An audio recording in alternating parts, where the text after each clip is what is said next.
His divine grace of the high Charanarindam, Bhaktivedanta Tridanta Swami Maharaj, Prabhupada Ki Jai, Gaur Premanandi. All glories to the Son of the Lord, Krishna, all glories to the Son of the Lord, all glories to the Son of the Lord, all glories to Shri Guru Namaskar.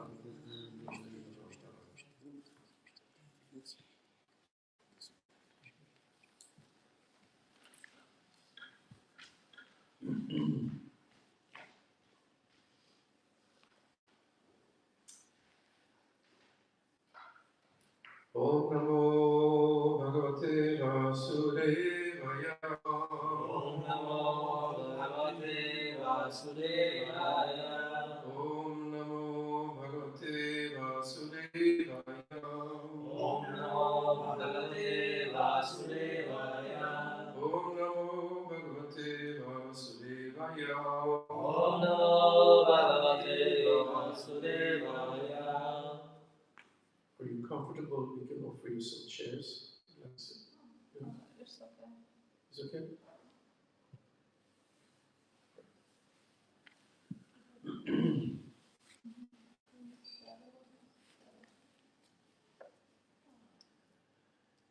So you're all very warmly welcome to the Sunday feast of New Chaitanya Chandrodaya Mandir, or popularly called Almvik Gård, with Almvik's temple, over Shishi Panchatattva, Srila Prabhupada, and hope we will have a nice stay here. The second song we were chanting, Yashamatyanandana, is a beautiful bhajan by one of our great spiritual teachers, Srila Bhaktivinoda Thakur, here to the right of Prabhupada, who is also the father of Srila Bhaktisiddhanta Saraswati to the left, which is the spiritual master of His Divine Grace A.C. Bhaktivedanta Swami Prabhupada. So Bhaktivinoda Thakur wrote this song, and it's very often sung on a special festival day every year, which we will celebrate next week here, and all over the world. And you all know which day it is, right? Sri Janmashtami. Janma means birth. And it's actually one of the 4 compulsory sufferings that the living being are exposed to when we come to this world. So there's Janma. But there's also Vyadhi, which means disease, sickness. And Jara, for most of us, old age. And finally, for all of us, Mritu, death. So, material life is a constant carousel in the Janma, Vyadhi, Jara, Mritu. Janma means birth, and Ashna is 8, right? So, Eka, Dva, Tri, Chatur, Panch, Shat, Set, Sat, is it? Sat. Thank you, Satta. Bhagavad Satta. And Ashta. Navadasha, Ekadasha, Dvadasha, Trayodasha, Chaturdasha. And then comes Amavasya, Purnima. Yeah? Okay, so we went through the whole Vedic calendar. The 8th day of, I think, the new moon, Lord Krishna appeared in this world.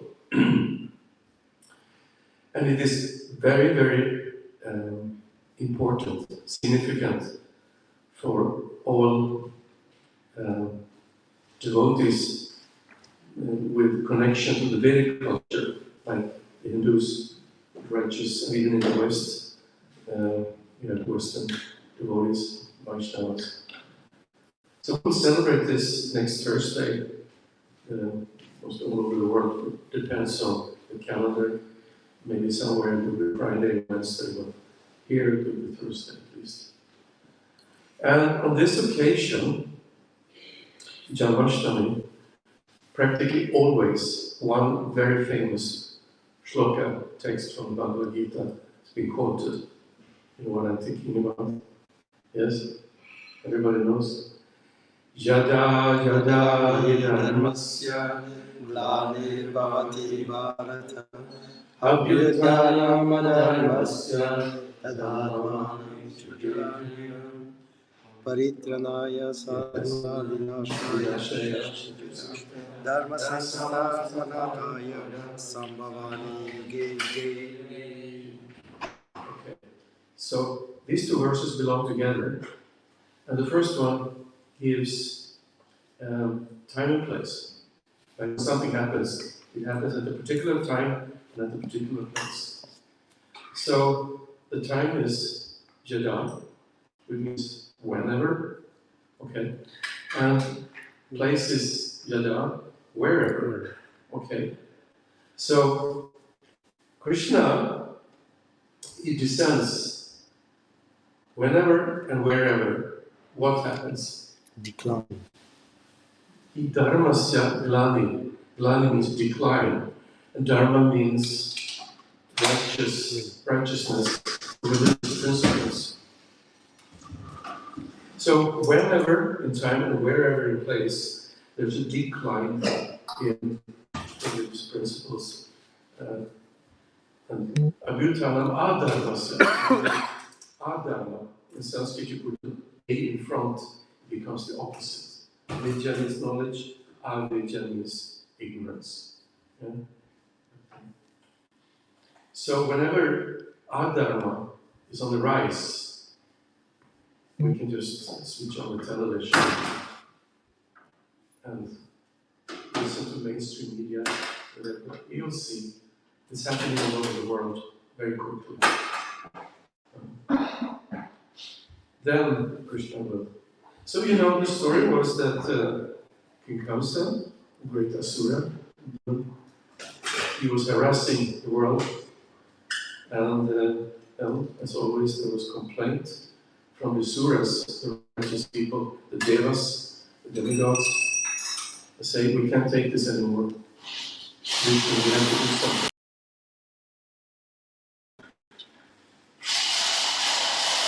So Vishnu, Krishna sent his close assistants, demigods, to take birth as prominent people, and then he came himself. Now, Janmashtami is a celebration that commemorates the divine appearance of Lord Krishna, the supreme personality of Godhead, and he personifies Dharma, and he establishes Dharma. Dharma is nothing invented by somebody, some human being.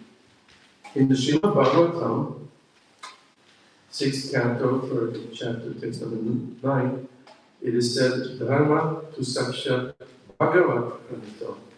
Bhagavat is another name for God, for Krishna, meaning he who possesses all opulence. Bhagas means all opulence, all wealth, strength, fame, beauty, knowledge, renunciation. So the person who has it all, that's Krishna. And therefore, such a person becomes very attractive. We are drawn to rich people, we are drawn to beautiful, famous, knowledgeable professors, Nobel Prize winners, stuff like that. So we're automatically drawn to Krishna. And the name Krishna means the all-attractive one. He's Bhagavan. He's the one who chants, he sings Gita, the Bhagavad Gita, the song of the Lord. So Lord Krishna explained in the Bhagavad Gita that he has absolutely nothing to do, he has no duties, because he's the Supreme Person. So if he wanted to, he could just, do nothing. But he says he performs work. Why? Yajat acharati shrishtas tattaviduttarodhyanatsaipramanam. He gives an example. Therefore I'm saying that Krishna is also personified Dharma.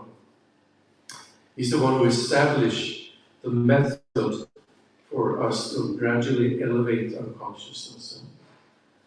Because if you wouldn't give the example, then there is no example, and nobody would follow. Everybody follows the example of great personalities, of great men. So he explains in the Bhagavad Gita, he establishes Dharma. And additionally, in the 5th chapter, text number 15, Krishna also explains that he is the goal of following Dharma. Dharma is established by the Lord in Vedic scriptures. It's a wide variety, as we know, describing different paths. But one way or another, all these paths, they lead to Krishna. He says, Vedais cha sarvai aham eva Vedya. He's the knower of the Vedas, he's the compiler of the Vedas, and he's also the goal, ultimately. So even if you follow the Vedas, ritualistic processes, because you want to have a comfortable life, in India especially it's very common, one do different kind of upasana, worship of personalities like Lakshmi Devi, Lakshmi Narayan, Ganesha, to make the business profitable. It's according to the Vedas, so you get the license to live a good life if you live your life by the book. So this is maybe the most commonly known Dharma, but it is belongs to the temporary situation we have. You may have a human body, that's where the Dharma is mostly important. Also animals that have their set ways to act in this world, to navigate through life. But for the animals, for example, it's basically eating, sleeping, multiplying, and fighting. Those 4, animalistic propensities. Unfortunately, many of us human beings are more or less only engaged in that too. Working hard so we can get food and live somewhere and enjoy some, pleasant, erotic experiences, and then we fight and quarrel all the time. But we do it more sophisticated with computers and AI and technology like that. But basically, these are only the animalistic principles. And therefore, human beings that live a life like that are called in the Vedic literature Dvipada Pashu, meaning 2-legged animals. Fortunately, none of us belong to this category because we're interested in Dharma, and therefore we go pilgrimage to holy places like the temple here. We listen to philosophy, message of Krishna. So that's what we do. That is not really part so much of the normal Dharma, the or common, I would say, Varnashram Dharma. This is part what we are doing something else called Sanatana Dharma. And the common karma, we have the street dharma, for example, how a woman should act perfectly in her role as a mother and a wife and a girl or son. We have Brahmana Dharma, Vaishya Dharma, Kshatriya Dharma, Shudra Dharma, etc. Belong to different categories according to your personal condition qualities and the way you work, right? And frankly speaking, this system is established by the Lord. Varnashrama Charavata. Krishna says he established the Varnashrama system. And it's not really that one Varna is better than something else.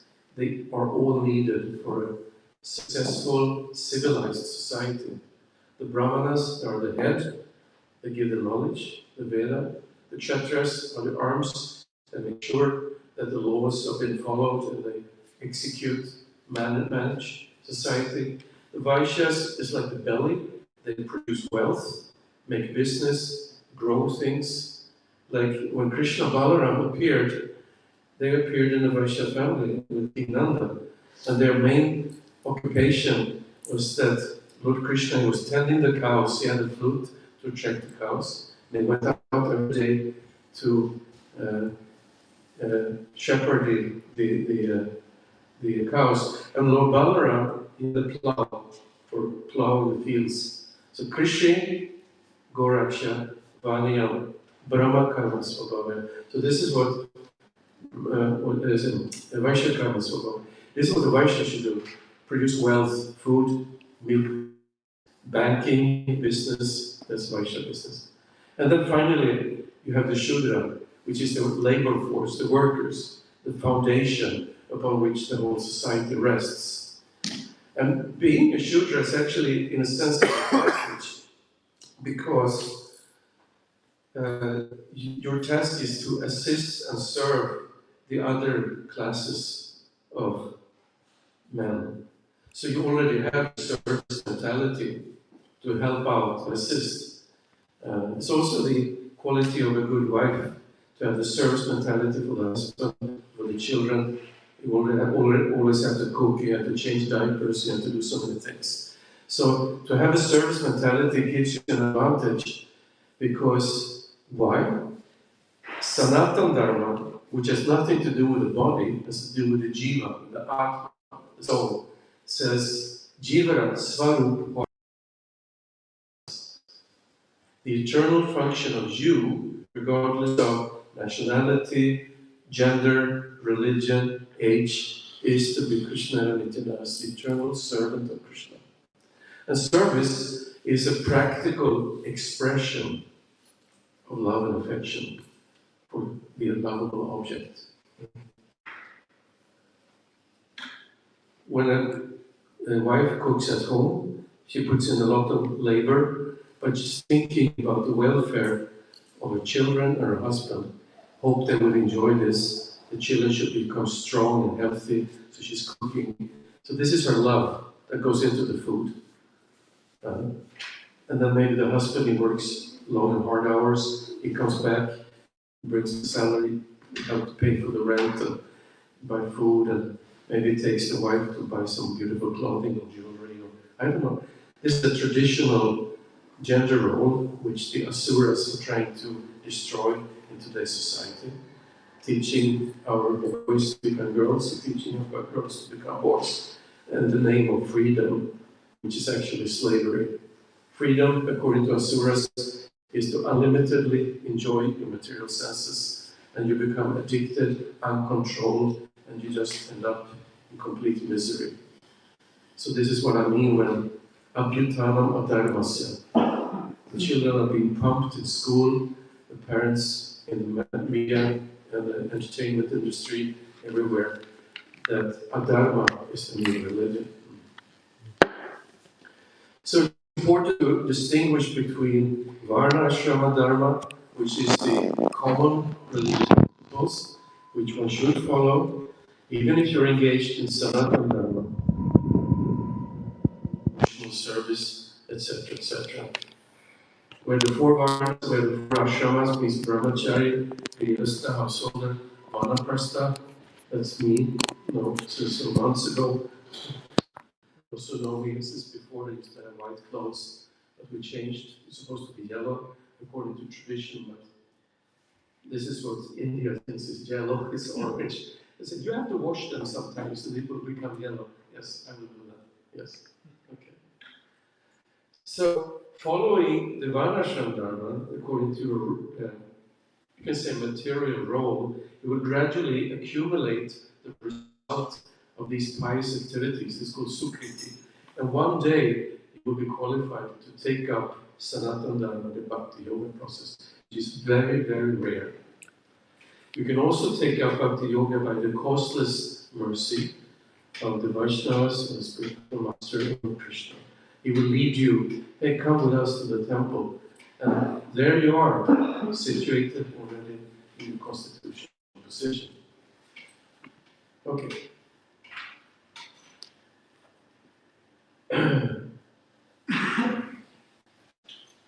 Krishna performed very enjoyable leelas when he came to this world. And it's very nice to read about them. Particularly there is in the 10th canto of the Srimad Bhagavatam, is described the birth of Lord Krishna. And even as only a 3-month-old child, he was engaging in some pretty brutal activities. He was killing the demons. Because we like some sporting. It's there in the Supreme Personality of God, and we are his parts and parcels. So just like we think it's nice to do sporting, football or boxing or whatever, but Krishna likes a good fight.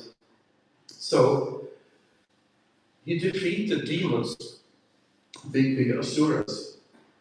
You know about Uttara. She was sent by Kamsa to try to kill Krishna, because Kamsa, he was afraid that Krishna would kill him. So Putana, she was like an ancient shapeshifter, She could change her entire look.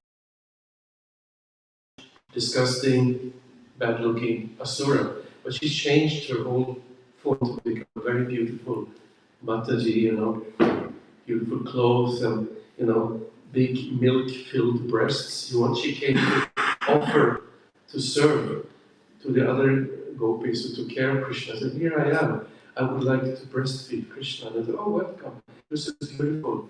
So she came in there, and what they didn't know was that she was smearing the nipple with a deadly poison. Now the problem is, asuras are generally not very intelligent. The first thing one learns, especially when is born in India, is that you can't kill the soul.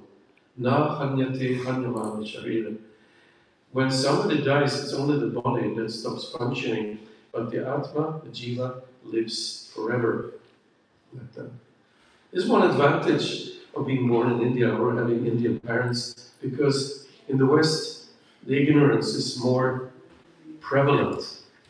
I used to say, to get the human body is like winning the lottery, because it's out of 8,400,000 species, human body is very rare, because that opens the door to going back to Vaikuntha. So you win the lottery, but taking birth in India is like winning the first prize of the lottery, because you already, as children, come in contact with this tattva-gyan, knowledge of the truth. So everybody in India knows you can't kill a soul. However, Uttara thought, I will kill baby Krishna, so she smeared this deadly poison.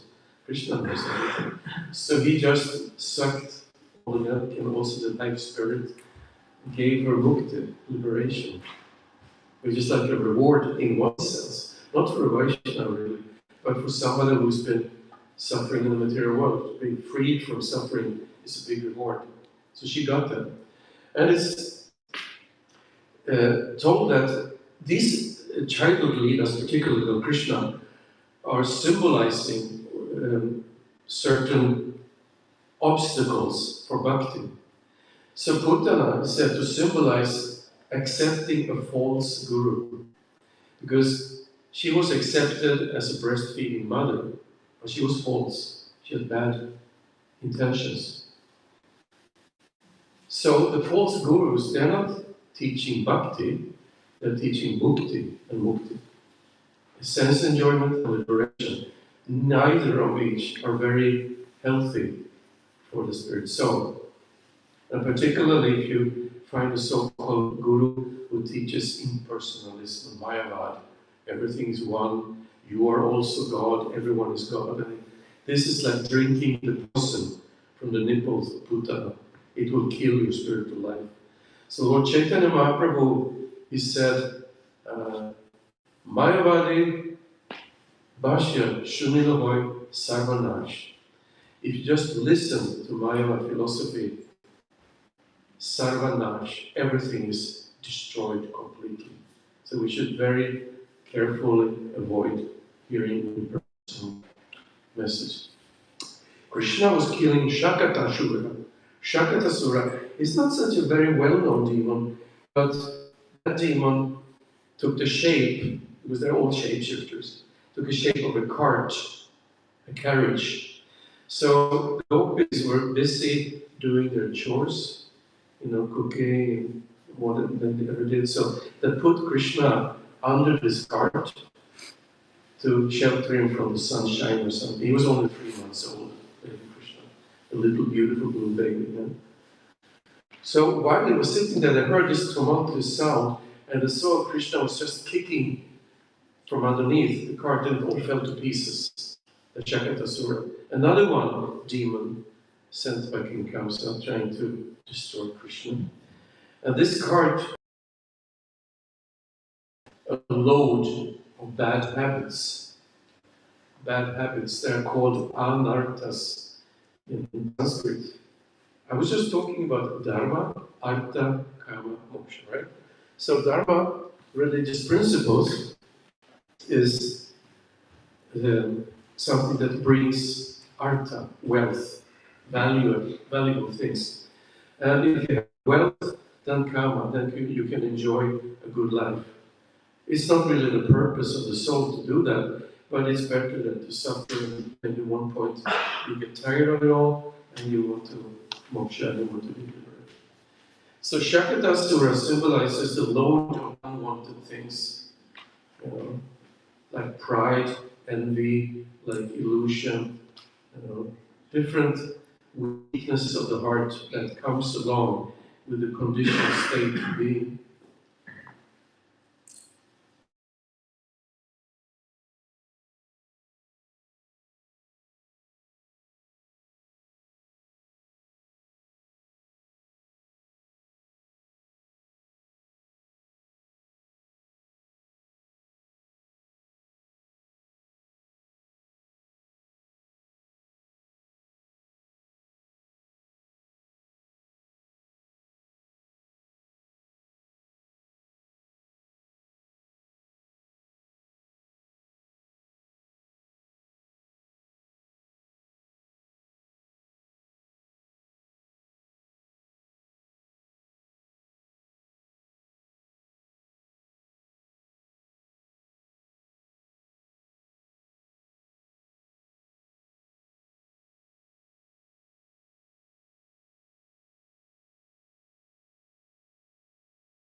Bhakti. That means bhakti mixed with good work. So that's a good step. Next step will be jnana mishra bhakti. When you learn about Krishna, learn about the philosophy, that's jnana mishra bhakti. Bhakti mixed with knowledge. Knowledge is very important. That was one of the first things that Prabhupada, when he came to the West in 1965, he brought with him 3 volumes of the Srimad Bhagavatam. And Bhagavatam is not an ordinary scripture, where the Bhagavad Gita discusses these things like Karma Mishra Bhakti, Jnana Mishra Bhakti, etc., Varnashram Dharma. At the very end, Krishna tells Arjuna, well, give up all this dharma. Sarva dharma parijaya. And what? Become an atheist? No. Mam ekam sharanam vraja. That is the whole point. You just surrender to Krishna. Manmana bhava bhakto mamjali namaskuru. You just think about Krishna becomes devotee, because that's the goal of all dharmas. So he says that at the very end of the 18th chapter of the Bhagavad Gita. The Bhagavatam, Prabhupada wrote, starts with this. Dharma projita kaitavo nirmamasaranams. Dharma kaitava, that means cheating religion. That means religion with some egoistic motive. Right? It says in text number 2, this Bhagavad Purana, this is not for the, this is for the nirmatsarana, the non-envious people. You got a better material condition than me. I want a bigger TV than my neighbor. No, this is not for these people. And later on, there's a question asked to Maharaj Parikshit was asking, because he was cursed to die in 7 days, he wanted to know what is the best thing for a person to do when we know we're going to die. And we're going to die. That's for sure, Hare Krishna. All of us, sooner or later. Some die young even. And the answer is Savai Pungsam Haro Dharmo Yato Bhakti Adokshana Haitukia Pritiyata Yayatma Suprasida. That Savai Pungsam for people, Paro Dharma, the supreme occupation, Para Dharma, is Yato Bhakti Adokshana. Adokshana is the name of Krishna. Is to do devotional service, express your love and affection for God, link up through yoga. Because when you do this, ahaituki, ahetu, again, hetu means cause. You have a reason. You may be a rich person, you think, I will become your friend, and he will share your wealth and get some. So people pray to God and do service because He has it all. So that we think that, okay, God, you have everything, so why don't you give me a piece of the cake? You won't lose anything. So give me religion. Right? That is with Hetu. You have a cause, I have a reason to become your friend or whatever you want to serve with. But Ahetu means the opposite, without motives, unmotivated. I don't understand, I'm just completely drawn, attracted to you. You're such a nice person. I just want to be with you. I want to give you things. I want to sing for you, wash your car, whatever it is, because I like you. I don't know why. I don't even know your name. So this is ahetu, without any cause. And the other one is apratihata. That means uninterrupted, without.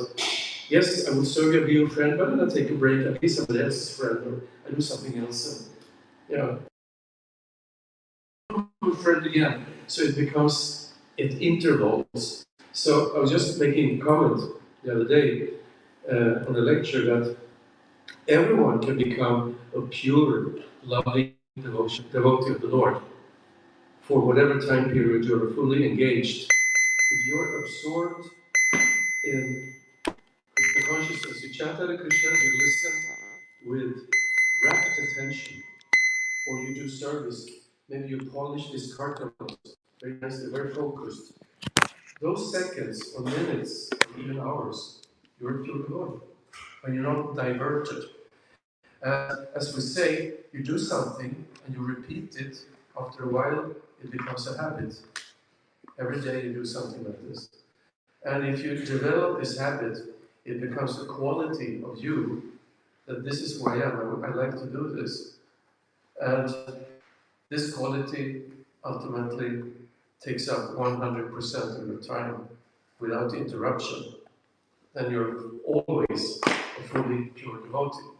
Otherwise, you're a pure devotee at intervals. You understand? Yeah? Apratihata ahaituki. Because why? Yayatma suprasida, that there's nothing that is more satisfying to the soul than to be engaged in your swarupa, in your constitutional position as an eternal servant of the Supreme Personality of God. Nothing satisfies you more. Yeah. So it's nice to study these different leelas of Krishna, the different demons he kills, and relate it to what are the blocks or obstacles of bhakti, how they were killed, what are they symbolized, the false guru, for example, cheating religion, like that. So you're very much encouraged to meditate on these leelas. You all know them, and they're also available to read in the Krishna book, which is Prabhupada's summary of the 10th canto of the Srimad Bhagavatam, written in prose form, text. Very enjoyable to read. And when Prabhupada came, his body was quite old, so he didn't know how long Krishna would let him stay with us. So very early, he made this summary of the 10th canto, which is like the cream of the Bhagavatam. It's the very essence. Some people think you can just go to the 10th canto and read it, but it's recommended that you read the first line and get the level of purification, really understand, for example, the Ras Lila. Otherwise, you would think that this is ordinary loving dealings between boys and girls, which is actually aparada or anartha to do. These are all transcendental activities between the Supreme Lord and his sweet, pure devotees. Like that. So Prabhupada was quickly writing, and he says, I didn't write the Krishna book. No, really, no. Krishna was dictating it for me. He just put it on paper. Krishna was dictating Krishna. It's fantastic. Now, the Vedas are full of rules and regulations, and rituals and ceremonies, and you have to fast and you have to do this, but there is two overriding principles.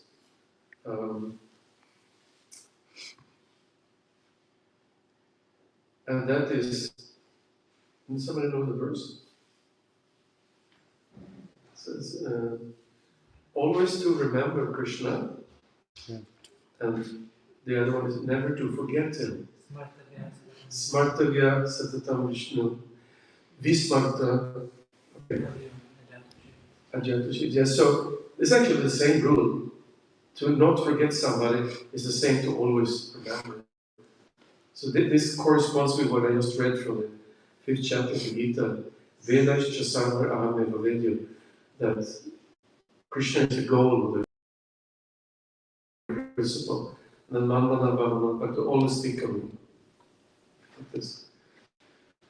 And the Acharyas, they kind of condense all the rules, all the do's and the don'ts. There's so many things you should avoid, and so many things that you should do to make progress in spiritual life and in Bhakti Yoga. So, the most important thing you should do is to chant Hare Krishna regularly. Hare Krishna, Krishna Krishna, Hare Hare. Hare Rama, Rama Rama, Hare Hare. Lord's name is dancing on your lips, your close contact. This is the Yuga Dharma.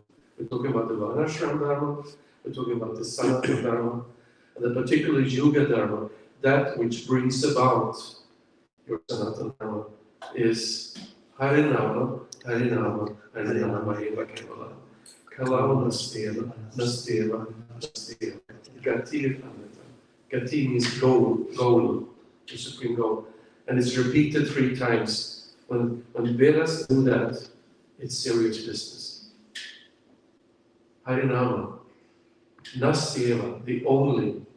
All the other big sacrifices, yajnas for doing Ashwamedha, and all the meditation for years after years after years, all the charity, all the big elaborate things going on, are not possible to perform successfully Kalau in Kali Yuga, where Manda Sumanda Mataya Manda Bhagyam Padita. People are born children, everybody. We are not very smart, we are prepared to start quarrel and fight for the slightest little thing. So what we need in this age is a method which is simple enough that we can perform it, but at the same time powerful enough to yield the desired gati, goal, that is chanting on the Krishna mantra. So we should do this as a habit. Every morning we get up, take a shower, clean the body. I'm going to take a shower for the soul by sitting down in the favorite corner in an apartment and just chant Hare Krishna, Krishna Krishna, Hare Hare, Hare Rama, Hare Rama, Rama Rama, Hare Hare. So that's the first rule, to be on the safe side. But every process also has obstacles, like meat eating, meat, fish, and eggs. It's not good for your mercy, and if you're not merciful, it's difficult to chant Hare Krishna. If somebody says chant Hare Krishna, I have such difficulty. Intoxication, taking alcohol or drugs, so it's also an obstacle for your consciousness. Right? Gambling with Krishna's property develops a corrupt mind, gambling with money. And also unrestricted sex life, illicit sex life, pollutes your mind and your being. So there are many scriptures, and many prescriptions, things that you should avoid. So the second rule basically summarizes these rules. The second rule is what you should not do. Do not associate with non-devotees. What is a non-devotee? That's more or less an asura. Asura is a righteous person.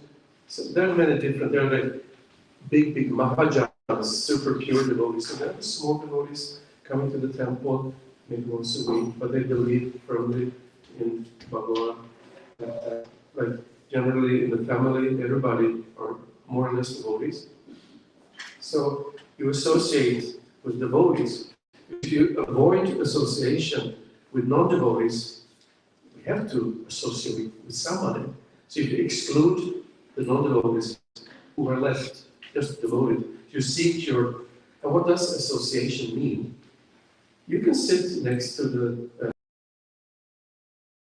or stand in line at Willys or ICA or Coop, next to a big materialist, atheist, somebody who hates God. That's fine, you can do that.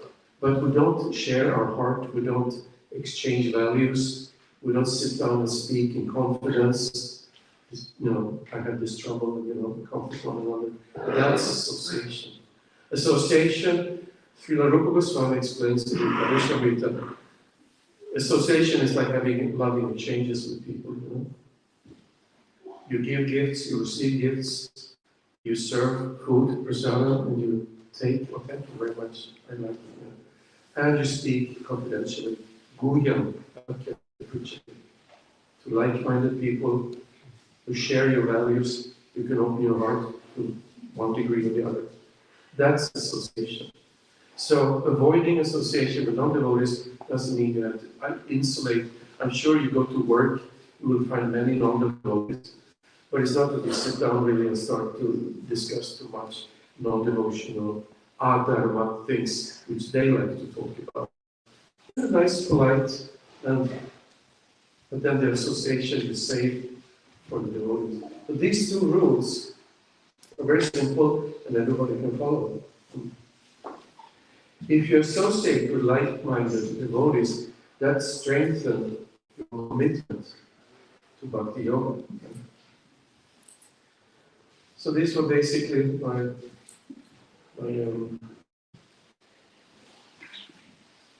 class today, and I will end to quote a verse from the Bhagavad Gita, 9th chapter. Krishna says, Ananyas chintayantavam yena paripasate tesham nityabhyuktam yogakshema vamyam. Krishna says, to those who always worship me with exclusive devotion, meditating on my transcendental form, to them I carry what they lack and I preserve what they have. There will be no scarcity. And Krishna is not talking about some material standards. He will protect your bhakti. He will preserve what you have, and then He will give you more. So this is very merciful promise.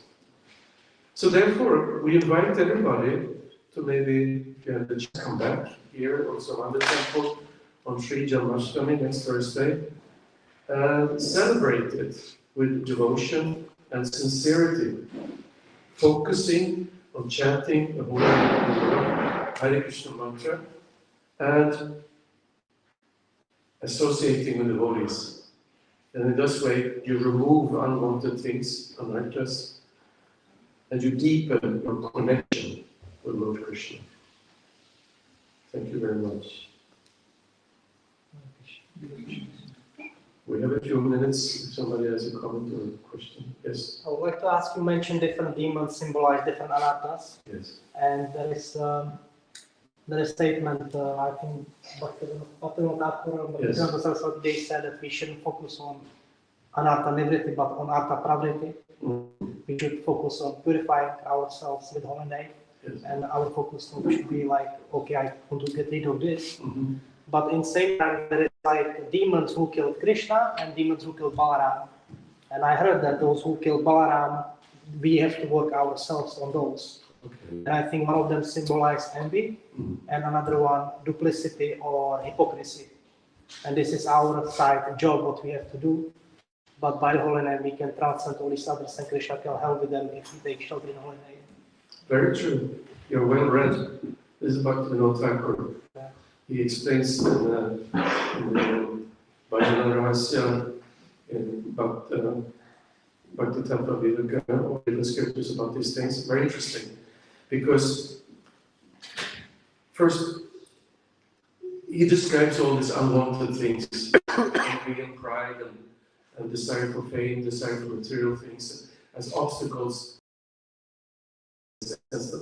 How can I ever, how can I avoid all this? And then finally he says that, well, everything will work out as long as you chant Hare Krishna. Yeah.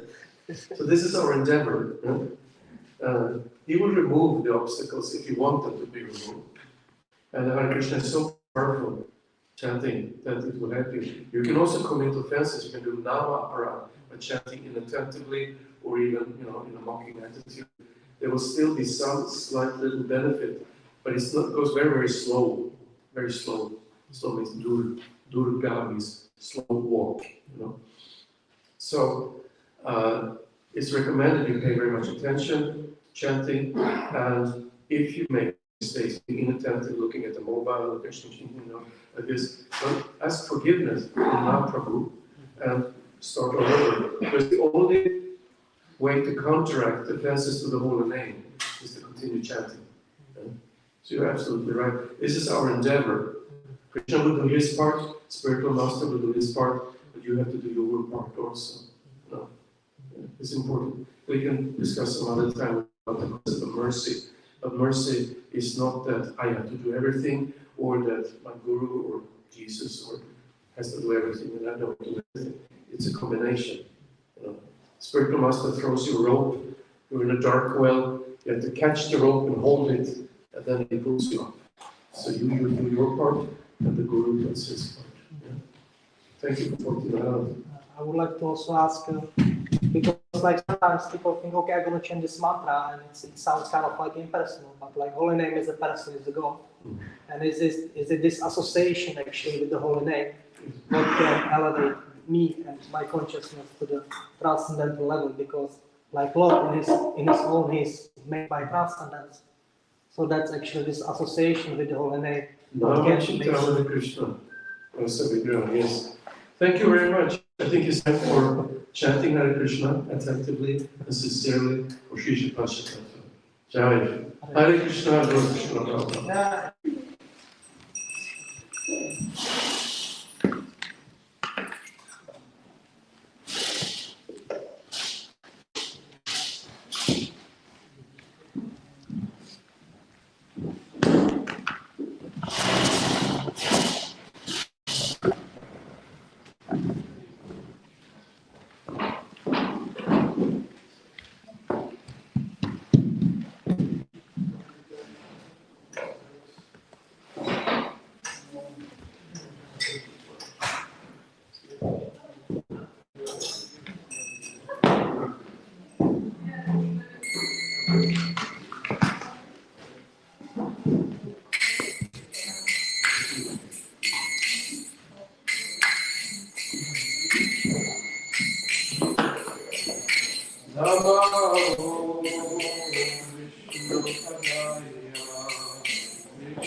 Hare Krishna,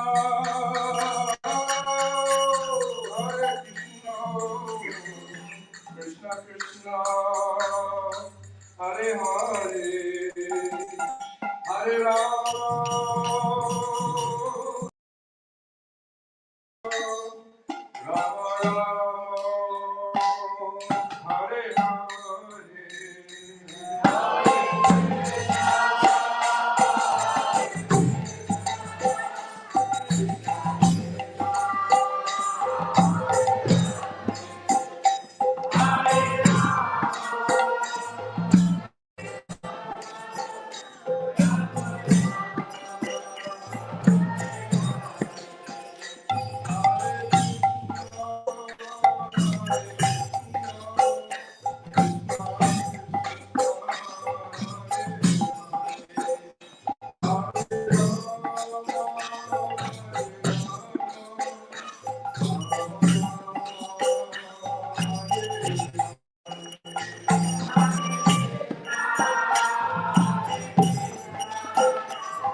Shalila Parishto, Vishnupada Paramahamsa Paravaradikacharya, Sutara Sakashishimani Savangya Shila Pavichara Ravinda Bhaktivedanta Sudhaya Swami.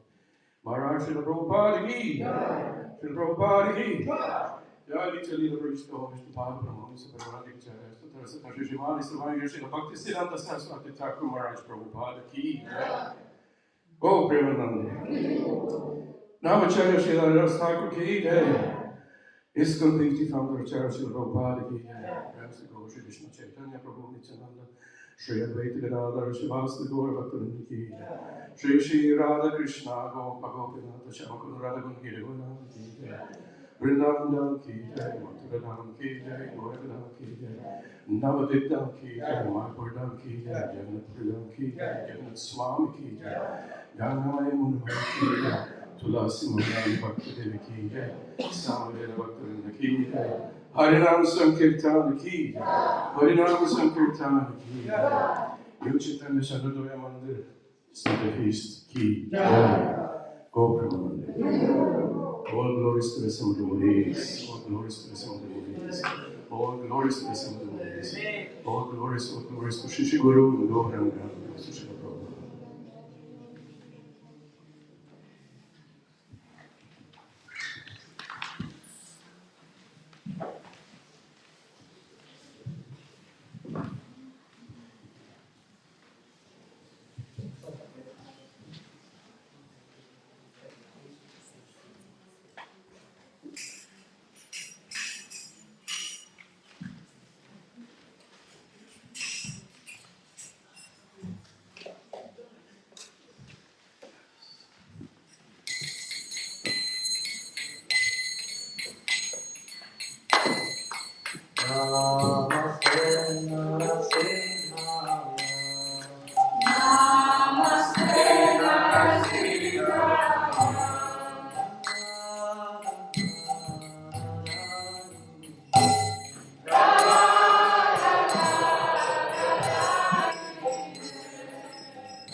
Hare Krishna, Krishna Krishna, Hare Hare, Hare Rama, Hare Rama, Rama Rama, Hare Hare. Welcome everyone to Almvik Sunday Feast, and especially welcome to our guests. So today in the kitchen we have cooking Anantaraj Prabhu. And the helpers in the kitchen was Ivan, Govinda, Damodar, Larissa, Bianca, Krishna Balam Prabhu, and Sophia.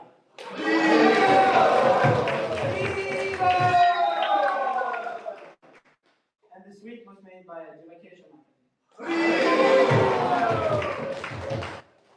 So, as probably all of you know, the coming week we have Krishna Janmashtami. And so a heads up, we will not celebrate it here in Almvik. So don't come here because it will be empty. It's celebrated in Tumba, Koshneswar temple, New Radhakund. So the program is there the whole day, starting in the afternoon, I think. And there's 5 p.m. in New Radhakund. And also the next week starts the Prabhupada reunion week here in Almvik. And many disciples of Srila Prabhupada will arrive on Tuesday. And on Wednesday there is a program at Stockholm University. And on Thursday is Janmashtami. On Fridays is Prabhupada's Vyasa Puja, which also is celebrated in New Radhakund. And then on Saturday we have Thailand in Uppsala. So you're all welcome to come there. It's a bit long travel, but it's worth it. And then on Sunday next week, we don't want to miss that. Then we'll have a big Sunday feast. And there will be all the Prabhupada disciples. They will tell stories about their memories of Prabhupada, especially in Sweden. And it's like from 11 o'clock or 12 o'clock it starts already. 11 o'clock until evening, 9, 8 o'clock. Don't miss that. So, anything more? Okay, then we end here with offering our respectful obeisances down to all the Vaishnavas. There.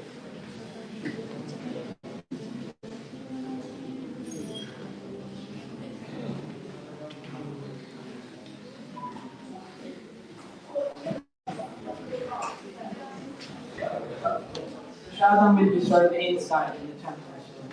So,